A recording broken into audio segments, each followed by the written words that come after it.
Hi ನಮಸ್ತೆ ಎಲ್ರಿಗೂ. ಇವತ್ತಿನ ವಿಡಿಯೋದಲ್ಲಿ ಎಲ್ಲರೂ ಇಷ್ಟಪಡುವಂತಹ ಸೂಪರ್ ಸಾಫ್ಟ್ ಆಗಿರುವಂತಹ ಕುಕ್ಕರಲ್ಲೇ ಮಾಡಬಹುದಾದಂತಹ ಕಲ್ತಪ್ಪ ಯಾವ ಥರ ಮಾಡೋದು ಅಂತ ನೋಡೋಣ. ತುಂಬ ಈಸಿಯಾಗಿ ಮಾಡ್ಕೊಳ್ಬೋದು. ವಿಡಿಯೋದಲ್ಲಿ ನೋಡುವಾಗಲೇ ನಿಮಗೆ ಗೊತ್ತಾಗ್ಬೋದು ಎಷ್ಟು ಸಾಫ್ಟ್ ಆಗಿದೆ ಅಂತ.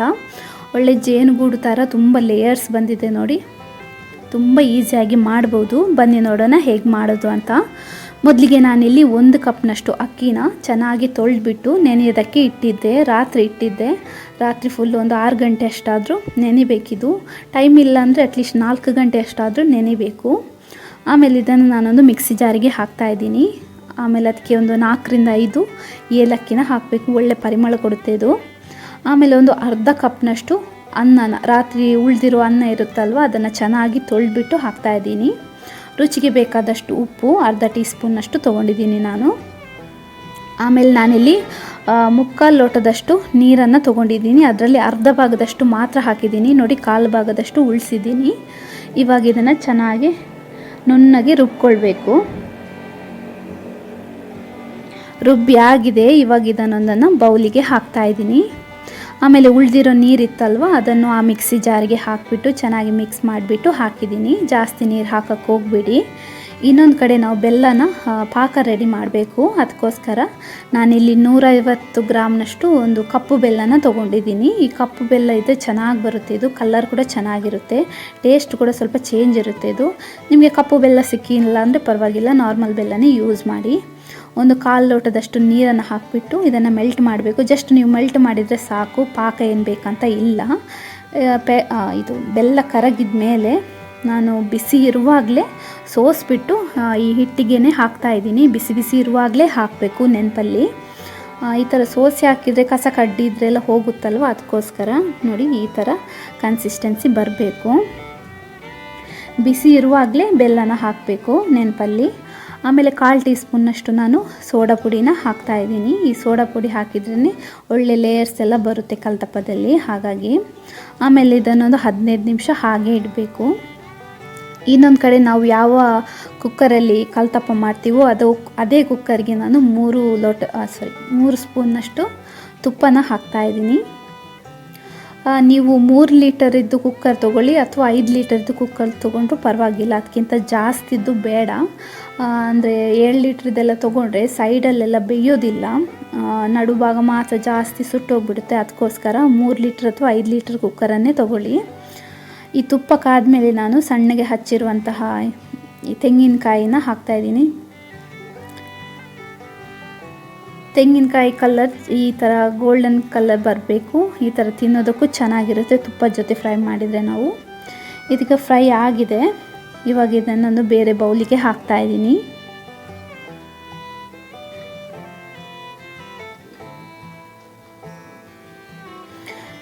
ಇವಾಗ ಕುಕ್ಕರಲ್ಲಿ ಉಳಿದಿರೋ ಸ್ವಲ್ಪ ತುಪ್ಪ ಇದೆ ಅಲ್ವಾ, ಅದನ್ನು ನೋಡಿ ಈ ಥರ ಸ್ಪ್ರೆಡ್ ಮಾಡ್ಕೊಳ್ಬೇಕು ನಾವು. ಈ ಥರ ಸ್ಪ್ರೆಡ್ ಮಾಡಿದರೆ ನಮಗೆ ಕಲ್ತಪ್ಪ ತೆಗಿಯೋಕ್ಕೆ ಈಸಿಯಾಗಿ ಬರುತ್ತೆ. ಅದಕ್ಕೋಸ್ಕರ ನೋಡಿ ಈ ಥರ ಸ್ಪ್ರೆಡ್ ಮಾಡಿದರೆ ಆಯಿತು. ಎಲ್ಲ ಸೈಡೆಲ್ಲ ಸ್ಪ್ರೆಡ್ ಆಗೋ ಹಾಗೆ ನಾವು ಈ ಥರ ಕುಕ್ಕರನ್ನು ಈ ಥರ ತಿರುಗಿಸ್ಬೇಕು. ಆಮೇಲೆ ಒಂದು ಕಡೆ ಬ್ಯಾಟರ್ ಇಟ್ಟು ಕೂಡ ಒಂದು 15 ನಿಮಿಷ ಆಗಿದೆ. ಒಂದು ಸರಿ ಚೆನ್ನಾಗಿ ಮಿಕ್ಸ್ ಮಾಡ್ಕೊಳ್ಳಿ. ಮಿಕ್ಸ್ ಮಾಡಿದ ಮೇಲೆ ನಾವು ಫ್ರೈ ಮಾಡಿಟ್ಕೊಂಡ ತೆಂಗಿನಕಾಯಿ ಇದೆ ಅಲ್ವ, ಅದನ್ನು ಕೂಡ ಅದಕ್ಕೆ ಹಾಕ್ತಾಯಿದ್ದೀನಿ. ಆಮೇಲೆ 1 ಸ್ಪೂನ್ನಷ್ಟು ನಾನು ಕಪ್ಪು ಎಳ್ಳನ್ನು ಹಾಕ್ತಾಯಿದ್ದೀನಿ. ಕಪ್ಪು ಎಳ್ಳು ಸಿಕ್ಕಿಲ್ಲ ಅಂದರೆ ಬಿಳಿಯನ್ನೇ ಹಾಕಿ ಪರವಾಗಿಲ್ಲ. ಈ ಎಳ್ಳು ಒಳ್ಳೆ ಫ್ಲೇವರ್ ಕೊಡುತ್ತೆ, ಚೆನ್ನಾಗಿರುತ್ತೆ ತಿನ್ನುವಾಗ ಸಿಕ್ಕಿದರೆ. ಒಂದು ಸರಿ ಚೆನ್ನಾಗಿ ಮಿಕ್ಸ್ ಮಾಡ್ಕೊಳ್ಳಿ. ನೋಡಿ ಒಂದು ಕಡೆ ಕುಕ್ಕರ್ ಕೂಡ ಚೆನ್ನಾಗಿ ಬಿಸಿ ಆಗಿದೆ. ಚೆನ್ನಾಗಿ ಬಿಸಿ ಆಗಬೇಕು ನೋಡಿ, ಈ ಥರ ಹೊಗೆ ಹೋಗಬೇಕು. ತುಂಬ ಬಿಸಿ ಆದಮೇಲೆ ಕುಕ್ಕರ್ ಈ ಹಿಟ್ಟಲ್ಲಿ ಅರ್ಧ ಭಾಗದಷ್ಟು ನಾನು ಹಿಟ್ಟನ್ನು ಹಾಕ್ತಾಯಿದ್ದೀನಿ. ಅರ್ಧ ಭಾಗದಷ್ಟೇ ಹಾಕಿ, ಎಲ್ಲ ಒಂದೇ ಸಾರಿ ಹಾಕಕ್ಕೆ ಹೋಗಬೇಡಿ. ನೆನಪಲ್ಲಿ ಕುಕ್ಕರ್ ತುಂಬಾ ಬಿಸಿ ಇರಬೇಕು ನೀವು ಹಾಕಬೇಕಾದ್ರೆ.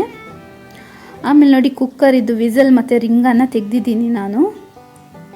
ಮುಚ್ಚಳ ಮುಚ್ಚಿಬಿಟ್ಟು 15 ನಿಮಿಷ ಲೋ ಫ್ಲೇಮಲ್ಲಿ ಬೇಯಿಸ್ಕೊಳ್ಬೇಕು. ಫುಲ್ ಲೋ ಇಟ್ಟಿರಿ ಫ್ಲೇಮ್. 15 ನಿಮಿಷ ಸಾಕಾಗುತ್ತೆ. 15 ನಿಮಿಷದಲ್ಲೇ ಕಲ್ತಪ್ಪ ರೆಡಿ ಆಗುತ್ತೆ. ಕೆಲವ್ರಿಗೆಲ್ಲ 15 ನಿಮಿಷ ಆಗಿದೆ. ಇವಾಗ ನೋಡಿ 15 ನಿಮಿಷದಲ್ಲಿ ಬೆಂದಿದೆ. ಕರೆಕ್ಟಾಗಿರುತ್ತೆ. 15 ನಿಮಿಷದಲ್ಲಿ ಕರೆಕ್ಟಾಗಿ ಆಗುತ್ತೆ. ಇಷ್ಟೇ ಹಾಕಿದರೆ ನೀವು ಹಿಟ್ಟಲ್ಲಿ ಅರ್ಧ ಭಾಗದಷ್ಟು ಮಾತ್ರ ಹಾಕಿದರೆ 15 ನಿಮಿಷದಲ್ಲೇ ಬೇಯುತ್ತೆ. ಕೆಲವ್ರಿಗೆಲ್ಲ ಭಯ ಇರುತ್ತೆ, ಅಥವಾ ಕೆಲವ್ರದ್ದೆಲ್ಲ ನಡುವು ಭಾಗ ಮಾತ್ರ ಸುಟ್ಟೋಗ್ಬಿಡುತ್ತೆ, ಕಲ್ತಪ್ಪದ್ದು ಸೈಡೆಲ್ಲ ಬೆಂದಿರಲ್ಲ ಅಂತೆಲ್ಲ ಹೇಳ್ತಾರೆ.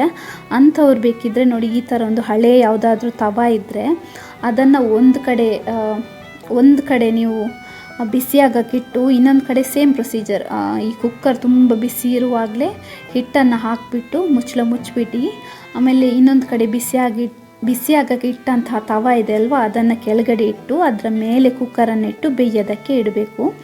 ಈ ಥರ ಮಾಡಿದರೆ ನಿಮಗೆ ಸುಟ್ಟೋಗೋದು, ನಡುಭಾಗ ಸುಟ್ಟೋಗೋದು, ಬೆಂದಿರಲ್ಲ, ಈ ಥರ ಪ್ರಾಬ್ಲಮ್ ಎಲ್ಲ ಬರೋದಿಲ್ಲ. ಒಂದು 20 ನಿಮಿಷ ತಾಗುತ್ತೆ, ಒಂದು 5 ನಿಮಿಷ ಜಾಸ್ತಿ ನೀವು ತವ ಇಟ್ಟು ಬೇಯಿಸಿದರೆ.